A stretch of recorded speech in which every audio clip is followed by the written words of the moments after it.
মা বাপকে ফাঁকি দিয়া মাকে বলে বাবাকে বলে বাবা ইংলিশ ফিজিক্স কেমিস্ট্রি ইকোনমিক্স মাসে 4টা সাবজেক্ট প্রাইভেট পড়ি, ওই রোকেয়া ইউনিভার্সিটিতে পড়ালেখা করি, রংপুর কারমাইকেল কলেজে পড়ালেখা করি, রাজশাহী বিশ্ববিদ্যালয়, কুষ্টিয়া ইসলামী বিশ্ববিদ্যালয়, ঢাকা ইউনিভার্সিটিতে লেখাপড়া করে। গরিব মা বাপ অটো চালায়, দিন মজুর দেয় আঙ্কেল। গরিব মা বাপ ফোন করে বলে 4টা সাবজেক্ট প্রাইভেট পড়ি, মাসে 2000 লাগে প্রাইভেট পড়া। এমনও মা বাপ আছে গরিব, বাস্তবতা মিলাবেন, এমনও গরিব মা বাপ আছে এক মাসে একদিন ব্রয়লার মুরগির গোশত কেনার সাহস পায় না। কিনলে ছেলেরে টাকা দেবে কিভাবে, মেয়েরে টাকা পাঠাবে কিভাবে? আর সেই মা বাপকে ফাঁকি দিয়া মা বাবার মাথার ঘাম পায়ে ফেলা পয়সা নিয়ে গিয়া তুমি জরিনারে নিয়ে রিক্সায় অটো রিক্সায় ঘোরো, গাছের গোড়ায় বসে জরিনার মাথা উরুর উপরে রেখে চিরুনির কাজ হাত দিয়া করো, আর বাদাম ফাটায় টোনায় টুরির মুখতে দেয়। যুবক শোনা ভাই, তোর পা ধরি কথা সত্য হলে আওয়াজ দিতে হবে, কথা ঠিক কিনা? এরকম মানুষ রূপী জানোয়ার আমার দেশে আছে না নাই? এরা জানোয়ার। মা বাবার কষ্ট করা পয়সা নিয়ে জিয়া তুমি কার মোবাইলে এমবি তুলে দাও, কার মোবাইলে মিনিট তুলে দাও। আমার ভাইয়ের, আমার মা বোনেরা, সোনার টুকরা যুবক, আমি তোমার কলবের ভিতরে যে তালাটা ঝুলন্ত আছে ওই তালাটাকে একটু হিট করে খুলে দিতে চাই, কান লাগাও। কোন মা বাপকে ফাঁকি দাও? তুমি টাকা নিয়ে কারে রিক্সায় নিয়ে ঘোরো, কারে অটো রিক্সায় ঘোরো, কারে তুমি চিপস খাওয়াও, কথা কয় না, গিরিল খাওয়ায়। এক মাসে একদিন মা বাপ ব্রয়লার মুরগির গোশ খাইতে পারে না, ছেলের টাকা দেওয়া লাগবে পড়ালেখা করে ভার্সিটিতে, মেয়ের টাকা দেওয়া লাগবে পড়ালেখা করে ভার্সিটিতে, প্রাইভেট পড়ে, আর তুমি মা বাপকে মিথ্যা কথা বলে প্রাইভেট পড়ার নামে টাকা নিয়ে যা কারে খাওয়াও। মনে রাখবা, তোমার এলাকাবাসী জানে না, তোমার মা বাপ জানে না, তোমার বন্ধু বান্ধব আত্মীয় স্বজন, তোমার গ্রামবাসী হয়তো জানে না। আল্লাহ পাক বলে বান্দারে আমারে কিন্তু তুমি ফাঁকি দিতে পারো নাই। দুইজন রাইটার শুধু লিখে রাখে না, আমি তোমার এমন আল্লাহ, মা ইয়ালফিযু মিন কাউলিন ইল্লা লাদাইহি রাকীবুন আতীদ। আমি তোমার এমন আল্লাহ, আমি আল্লাহ পাক তুমি কোথায় গিয়া কি করো সব আমি একটা একটা করে ভিডিও করে রেখে দিয়েছি। শুধু তাই না, একজন চোর, একজন ডাকাত, একজন খুনি, একজন সন্ত্রাসী, একজন চাঁদাবাজকে বছরের পর বছর ক্ষমতার গদিতে বসায় রাখবার জন্য 1500 টাকা ঘুষ খায়া দিনের বেলা এলাকার 400 মানুষের কাজ তুমি রাতের বেলা একা করছো। আসতে বলেন কেন? মুসলমানের সন্তানের আওয়াজ, কণ্ঠে আওয়াজ নাই। আল্লাহ বলে কয় হাজার টাকা ঘুষ খাইছিস, এলাকার কয়টা মানুষের অধিকার নষ্ট করেছিস, মানুষের কাজ তুই দিনে একা করছিস, রাতে বাক্স ভর্তি করে একজন চোরকে বছরের পর বছর গদিতে রাখার স্বপ্ন দেখেছিস, সব ভিডিও করে রাখছিস। কথা কন না কেন? কোথায় পালাবি? আমার ইন্তেকালের পরে কবরে আয় তোর বাটাম ফেটাবো বেটা। যুবক, অন্যায় করা যাবে না, গুনাহ করা যাবে না। ও মা বোন, গুনার কাজ করা যাবে না। বিরক্ত হচ্ছেন? আমরা কথা শুরু করবো তো ইনশাল্লাহ। এই জন্য শুরুতেই একটা কথা বলে দিলাম, অন্যায় করা যাবে যাবে না। সম্মানিত দিনী ভাইরা, আমার বন্ধুগণ, আমি আপনাদের সামনে কোরআনুল কারীমের সূরাতুল ফাতিহা সবার পরিচিত একটি আয়াত তেলাওয়াত করেছি। গুরুত্বপূর্ণ একটি সাবজেক্ট থেকে আলোচনা শোনাতে চাই। বাংলাদেশের যত দল আছে আমার দিকে দেখুন, মিলাদ, আওয়ামী লীগ, বিএনপি, জাতীয়বাদী, তবলিগ, কওমি, আলিয়া, school, college, university, Charmonai, Furfura, আট্রসি, জামায়াত ইসলামী, বাংলাদেশে যত দল আছে সব দলের ভিতরে যত মুসলমান আছে, এই মুসলমানদের ভিতরে যত নামাজি মানুষ আছে, কথা কি বুঝতেছেন আপনারা? আমি সুন্দর করে বোঝানোর চেষ্টা করছি। এদেশে কোনো একটা দলের কথা বলি নাই, যত দল আছে এই দলের ভিতরে যত মুসলমান আছে, মুসলমানদের মধ্যে যারা নামাজ পড়ি আমরা, জবাব দেন, প্রত্যেক রাকাত নামাজ একা পড়ে আর ইমামের পিছনে পড়েন সূরা ফাতিহা, আছে না নাই? আরো জোরে বলেন, আছে না নাই? আছে। আল্লাহর নবী বলেন, ক্বালা রাসূলুল্লাহ সাল্লাল্লাহু আলাইহি সাল্লাম লা সালাতা ইল্লা বিল ফাতিহাতুল কিতাব, আমার নবী বলেন যে ব্যক্তি নামাজ পড়ল নামাজের ভিতরে সূরা ফাতিহা তেলাওয়াত করলো না, ওটা কোনো নামাজ না, তার মানে নামাজটা হয় নাই। প্রত্যেক রাকাত নামাজে আমরা সূরা ফাতিহা পড়ি। এই সূরা ফাতিহার ছোট্ট একটা পরিচিত আয়াত, আয়াত নাম্বার 4 কয় নম্বর আয়াত? 4 নম্বর। সবার মুখস্থ আছে, পড়েন তো আমার সাথে একটু। নামাজের ভিতরে একা নামাজ পড়ি, মা বোনের নামাজ পড়ি, ইমামের পিছনে যখন নামাজ পড়ি দেখবেন আয়াতটা কি সুন্দর করে তেলাওয়াত হয়। আমার সাথে পড়েন, ইয়্যাকা না'বুদু ওয়া ইয়্যাকা নাস্তাঈন। আল্লাহু আকবার। আছে না নাই? জোরে কোন তো এই আয়াতটা আছে না নাই? একা নামাজ পড়েন, ইমামের পিছনে পড়েন, আছে না নাই? এখন শোনেন বক্তব্য।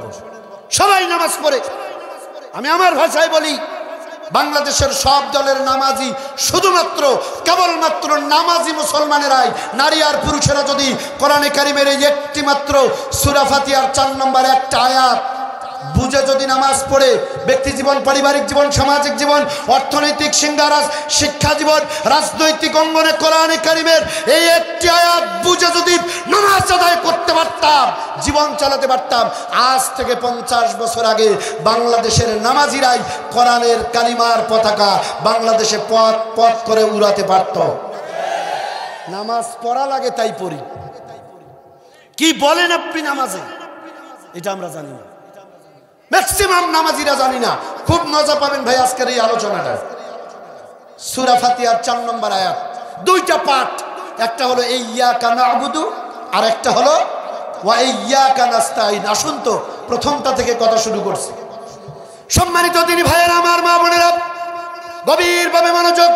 ও মা বোন, মহিলা প্যান্ডেলে গন্ডগোল গল্প করবেন না, গভীরভাবে খেয়াল করে কথাগুলো শুনবেন। নামাজের ভিতরে বললাম ইয়্যাকা না'বুদু, আয় আল্লাহ আমি তো তোমার গোলামি করি, তোমার দাসত্ব করি।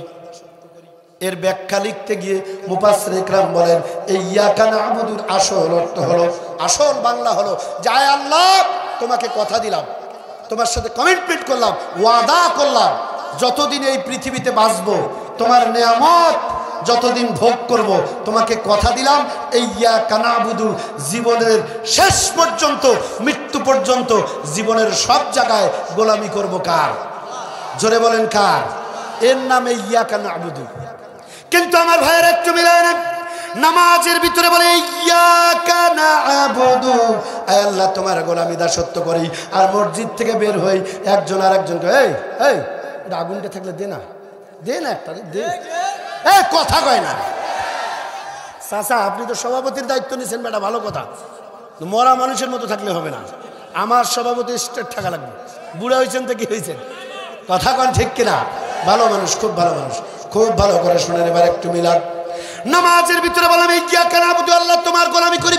আর মসজিদ থেকে বের হই, একদিন দেখি একজন লোককে একজন আটকে, যেমন যাইতে দেবো না, ডোন্ট মাইন্ড, রাগ করবেন, একটা উদাহরণ দিচ্ছি, যাইতে দেবো না, কে টাকা দিয়ে যাওয়া লাগে। অন্য লোক এই লোকটাকে আটকাইছেন কিসের টাকা? কয় কিসের হয়, টাকা দেওয়া লাগবে। আপনি হাজী সাহেব মানুষ, নামাজি মানুষ, আপনি টাকার জন্য আটকাইছেন, কি এর টাকা? উনি এখন কয় কিসের? আসলে ব্যাপারটা এরকম না, আমি 2 লাখ টাকা সুদের উপর নিছে, লাভও দেয় না, আসলও দেয় না। কথা বলে এলাকার লোক শুনে সি সি সি, হাজী সাহেব সারা জীবন নামাজ পড়েন, হাত থেকে তসবিহ ফেলেন না, আর আপনার এগুলো কাম সুদ খান। কার মেয়ে কে কইছে আমি সুদ খাই? আমি সুদ খাই? ওই আমার বাড়ি এলি বুঝে নাই, জরিনের মাঠা, ওই ভিতরে ভিতরে 2 লাখ টাকা ওনাক দিছে। হে কথা কয় না, এরকম জানোয়ার কিছু আছে না নাই? দিল ভাইয়েরা একটু মিলান, গভীর মনোযোগ, সোনার টুকরা যুবকেরা, ও যুবক বন্ধু, নামাজের ভিতরে বললেন ইয়্যাকা না'বুদু, আল্লাহ তোমার গোলামি করি। আর নামাজ শেষ করেই মসজিদ থেকে বের হয়ে একবারে মেসেঞ্জার, হোয়াটসঅ্যাপ, ইমুতে শুরু হলো জরিনের সাথে লাইন। কথা কন মহিলা মা বোনরা, জি সাইলেন্ট। নামাজের ভিতরে একরকম কথা, নামাজের ভিতরে আরেক রকম, তা হবে না। আপনি নামাজের ভিতরে বলেন আল্লাহ তোমার গোলামি করি, আর আপনি মিথ্যা কথা বলেন, 1000 টাকা ঘুষ খেয়ে এরকম একজন নির্দোষ আল্লাহওয়ালা মানুষকে মিথ্যা মামলার আসামি বানায়া কোর্টে গিয়া সাক্ষী দিয়ে আসলেন। এরকম জানোয়ার আছে না নাই? টাটকা সাক্ষী দিয়ে আসে, নামাজে বলে ইয়াকা নাবুদু, নামাজ থেকে বের হয়ে ওজনে কম, খাদ্যে ভেজাল, কুয়াশায় কুয়াশায় মানুষের জমির আইল কাটে। যেদিন দেখছে বল্টুর বাপ জমিত খালি সাপ দিছে, এশার নামাজ পড়ে যখন একটু কুয়াশা বাড়ি হয়েছে, আস্তে করে যে আইল বা মাল্লি কোনো ফুটা করে দিছে, সার দেওয়া পানি যেন ওর জমি থেকে আমার জমিতে এসে। আরে ভাই বুঝে থাকলে আওয়াজ দেন ঠিক কিনা? এরকম মানুষ সমাজে একটাও নাই, বহুত আছে, হাজার হাজার আছে। শুধু চিৎকার শুনলে হবে না, কিছু বাস্তবমুখী কথাও শোনা দরকার। এখান থেকে আপনাকে বেরিয়ে আসতে হবে। তো মা বোনেরা আমার, আমার যুবক ভাইয়েরা, সোনার টুকরা যুবকেরা, নামাজ পড়ে ঠিক আছে বুঝলাম, রাত 12টা থেকে একবারে মিস কল দিল জরিনা, সারা রাত জরিনার সাথে মোবাইলে ওয়াজ করে কম্বলের নিচে ভিতরে ভিতরে। আর যখন মসজিদ থেকে ফজরের আজানের আওয়াজ আসে, আসসালাতু খায়রুম মিনান নাউম, আজানের আওয়াজ যেই না কানে আসছে, অনেক বলতে পারে শোনা কলিজা পাখি এখন রাখো, আজান দিচ্ছে, নামাজটা পড়ে আসি। এখানে কি বোঝা লোক একটাও নাই? আওয়াজ দেন না কেন? এরকম আছে না নাই? এখন ওই যুবকটাই সারা রাত মোবাইলে করলো আকাম কুকাম, ফজরের নামাজে গিয়ে নামাজ শেষ করে দোয়া করে রব্বানা জালামনা। আল্লাহ কয় কিরে সিটার, সারা রাত তুই কি করলো, এখন আসি কয় রব্বানা জালামনা। আল্লাহ কয় তোর মতো সিটারের কথা আমি আল্লাহ শুনবো না। জোরে বলেন ঠিক কিনা? এই জন্য ইয়াকা নাবুদু, আল্লাহর গোলামি, দাসত্ব মৃত্যু পর্যন্ত জীবনের সব জায়গায় করা লাগবে। কথা বলেন ঠিক কিনা? নামাজ পড়েন কোরআন দিয়া, ইয়াকা নাবুদু, এটাকে হাদিস না কোরআনের আয়াত? কথা বুঝলে জবাব দেন, হাদিস না কোরআনের আয়াত? আর ওই কোরআনের আইন সমাজে বাস্তবায়ন হোক।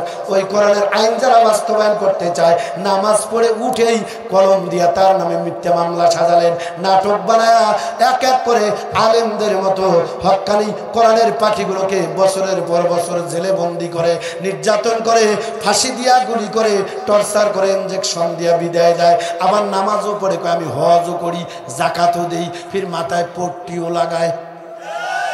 আবার বলে আমরা নাকি ধর্ম ব্যবসায়ী। আমরা ধর্ম ব্যবসায়ী না, আমরা ধর্ম ব্যবসায়ী। ওই ভোট আসলে পাঞ্জাবি গায়ে দিয়া, মাথায় একটা টুপি লাগায়া, যারা মহল্লায় মহল্লায় গিয়ে নামাজ পড়ে আর ভোট চায়, এরা হলো ধর্ম ব্যবসায়ী। ভোট চলে যায়, যে ইমামের পিছনে নামাজ পড়ে ওই ইমামকেই মিথ্যা মামলার আসামি বানায়া জেলে পাঠায়। কথা বলেন, কথা ঠিক কিনা? আর ওরাই বলে আমরা ধর্ম ব্যবসায়ী। এ জাতির বোঝা শেষ। এ জাতি এখন সব টের পায়, খালি অপেক্ষায় আছি। আল্লাহর কোরআনের মুখে তোমরা তালা লাগায় রাখছো। দীর্ঘদিন পরে আমরা সুযোগ যখন পেয়েছি, যুবক ভাইয়েরা, যুবতী বোনেরা, জীবনের প্রথম আল্লাহর দেওয়া আমানতটা এবার যদি সুযোগ আসে, মনে রাখবেন কোরআন নিয়ে আসবে যারা, কোরআনের মুখের বন্ধ তালাটা খুলে দেওয়ার জন্য মারা লাগবে। কথা বলে না, কথা বলে না, পারবো ইনশাআল্লাহ। আল্লাহর জন্য, জান্নাতের আশায়, আল্লাহর খুশির জন্য এই কাজটা করবেন বাকিটা আল্লাহর ইচ্ছা, কিন্তু আমার কাজটা আমাকে করা লাগবে। আচ্ছা ঠিক আছে না? নাই দেখবেন খুব মজা লাগবে, উল্টাউটি করা যাবে না। তাহলে গোলামি দাসত্ব কার? শুধু কি নামাজে? শুধু নামাজে হুজুর? জীবনের সব জায়গায় কথা বলায়, শোনায়, দেখায়, ধরায়, সব জায়গায় আল্লাহকে ভয় করা লাগবে, আল্লাহর গোলামি করা লাগবে। কথা ঠিক কিনা? দিল ভাইয়েরা তবে শুনে রাখবেন, আল্লাহর গোলামি, আল্লাহর দাসত্ব করতে গেলে কিন্তু বিপদ, মুসিবত, হামলা মামলা, বিভিন্ন টর্চার, নির্যাতন আসতে পারে। প্লিজ কথা বলেন ঠিক কিনা? আল্লাহর হকের উপরে থাকবেন, যখন আপনার উপরে নির্যাতন আসবে তখন মিথ্যা মামলার আসামি হতে পারেন, বাড়ি ছাড়া লাগতে পারে, হাত কেটে দিতে পারে, পা ভেঙে দিতে পারে, চোখ তুলে দিতে পারে, ব্যবসা নষ্ট করে আগুন ধরায় দিতে পারে, বুকে গুলি চালায়া ঝাঁঝরা করে দিলেও জীবন দিয়ে শহীদ হয়ে আল্লাহর জান্নাতে যেতে চাই। ইসলাম, কোরআন, আল্লাহ ছাড়া বাতিলের সাথে আর কোনো সম্পর্ক নাই, সম্পর্ক নাই, সম্পর্ক নাই। কারা কারা রাজি আছো? দুহাত তুলে আল্লাহকে দেখা।